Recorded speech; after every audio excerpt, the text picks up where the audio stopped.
कक्षा 9वीं के तीसरी भाषा हिंदी रखने वाले सभी विद्यार्थियों को हार्दिक स्वागत और अभिनंदन।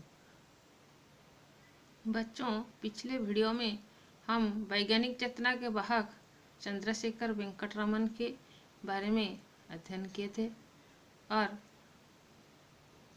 उनके जीवन चरित्र के बारे में भी जाने थे।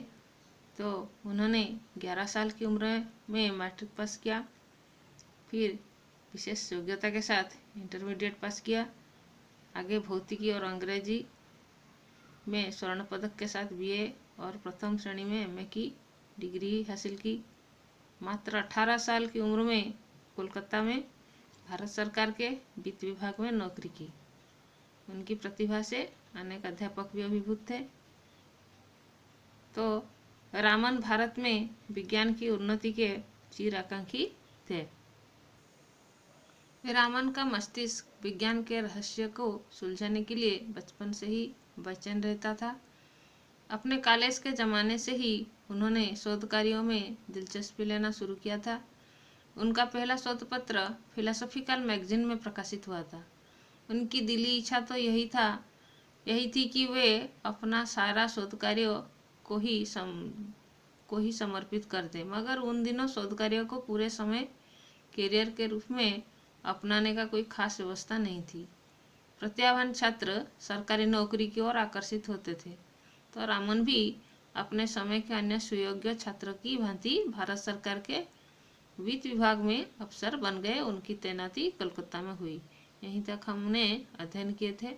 अब यहाँ से आगे की तरफ पढ़ाई करेंगे। बच्चों, पहले हम इस प्रसंग के बाकी के कुछ अंश के आने वाले नए शब्दों के शब्दार्थ के बारे में आलोचना करेंगे।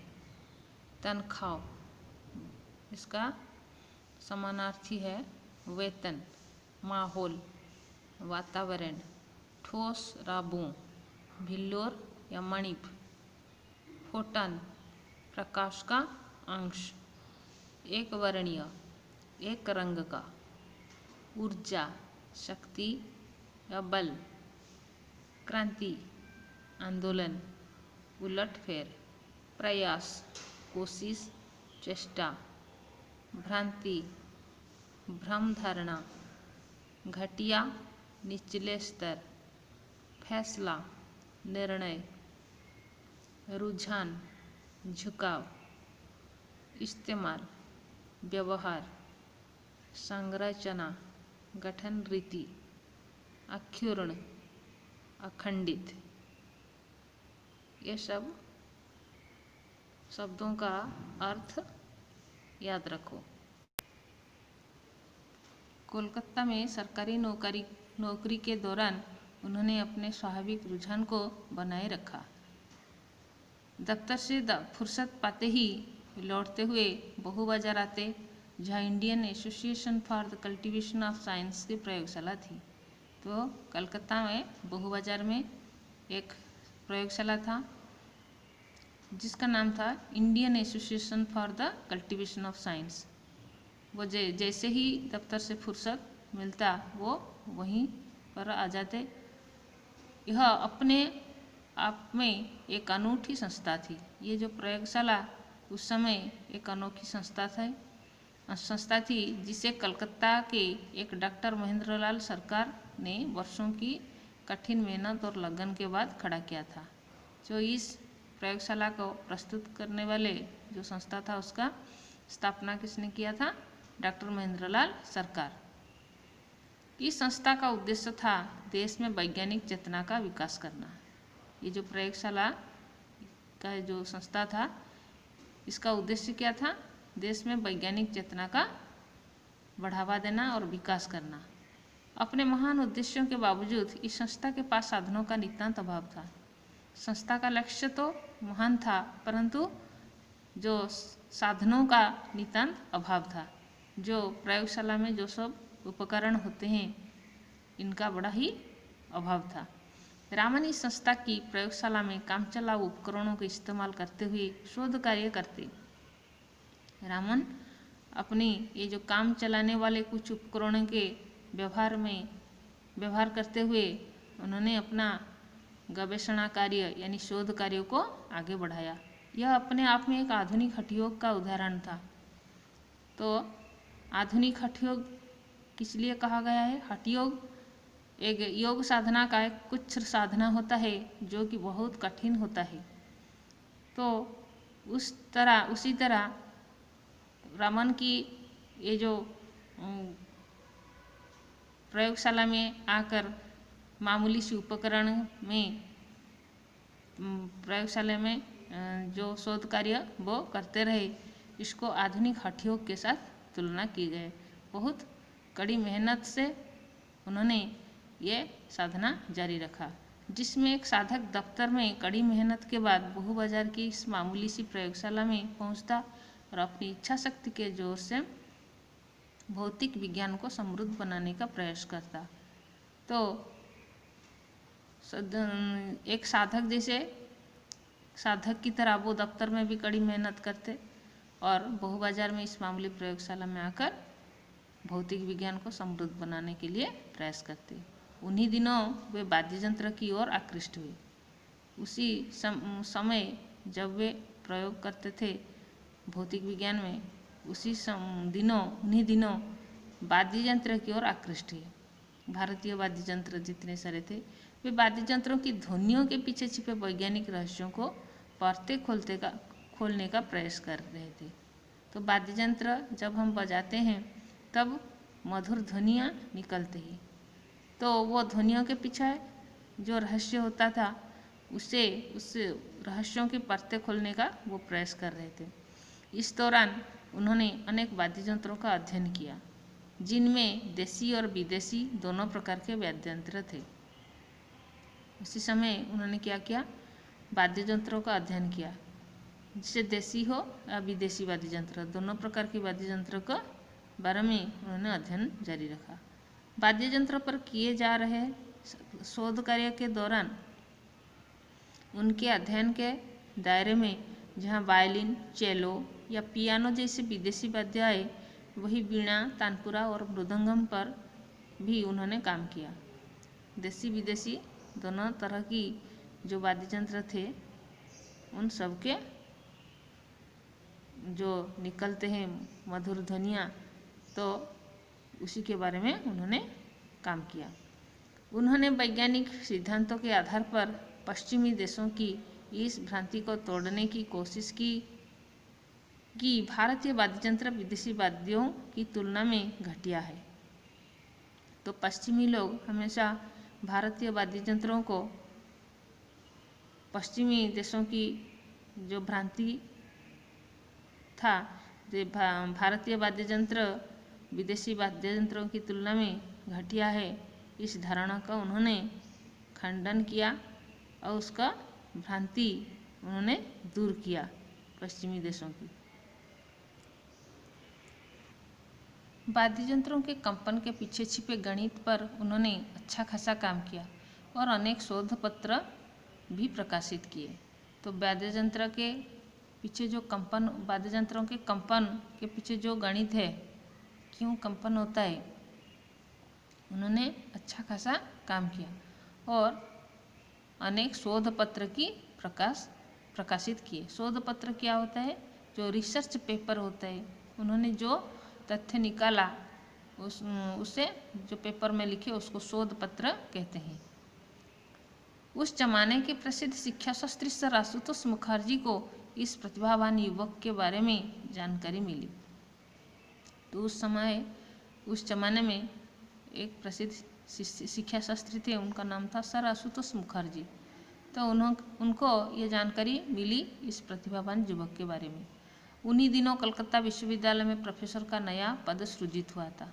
तो कोलकाता विश्वविद्यालय में उन दिनों प्रोफेसर का एक नया पद सृष्टि हुआ था।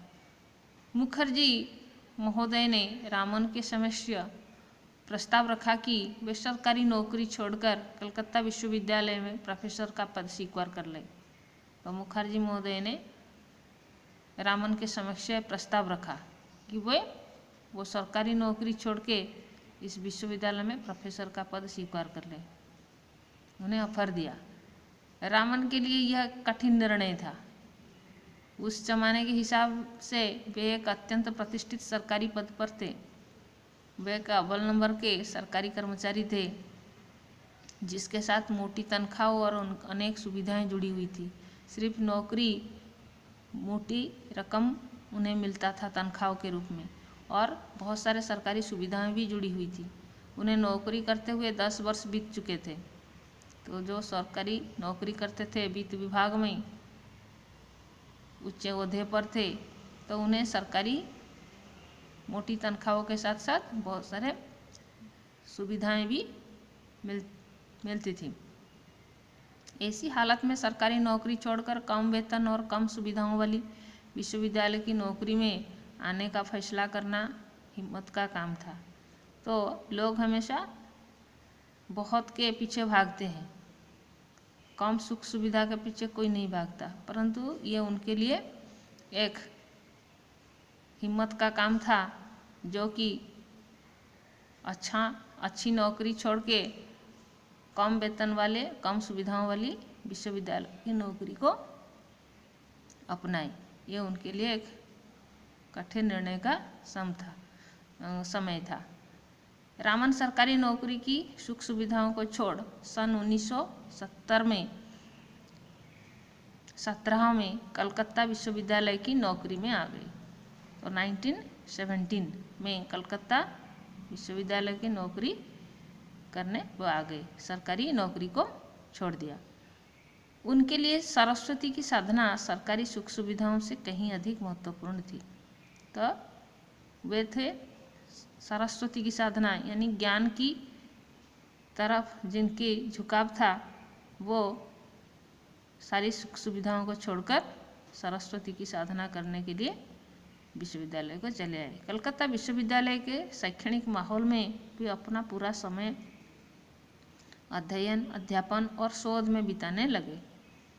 तो वे उनका जो रुझान था शोध कार्य में, तो ये उनके लिए बहुत अच्छा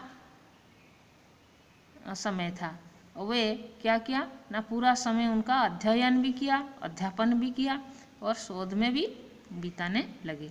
4 साल बाद यानी सन 1921 में समुद्र यात्रा के दौरान जब रामन के मस्तिष्क में समुद्र के नीले रंग की वजह का सवाल हिल्लोरे लेने लगा, तो उन्होंने आगे इस दिशा में प्रयोग किए, जिसके परिणाम रामन प्रभाव की खोज के रूप में हुई। तो 1921 में जब उन्होंने समुद्री यात्रा कर रहे थे, तो समुद्र के नीले रंग की वजह से उनके मन में जो सवाल उठे थे, तो इस दिशा में उन्होंने प्रयोग किया और परिणति क्या हुआ, रामन प्रभाव की खोज के रूप में हुई।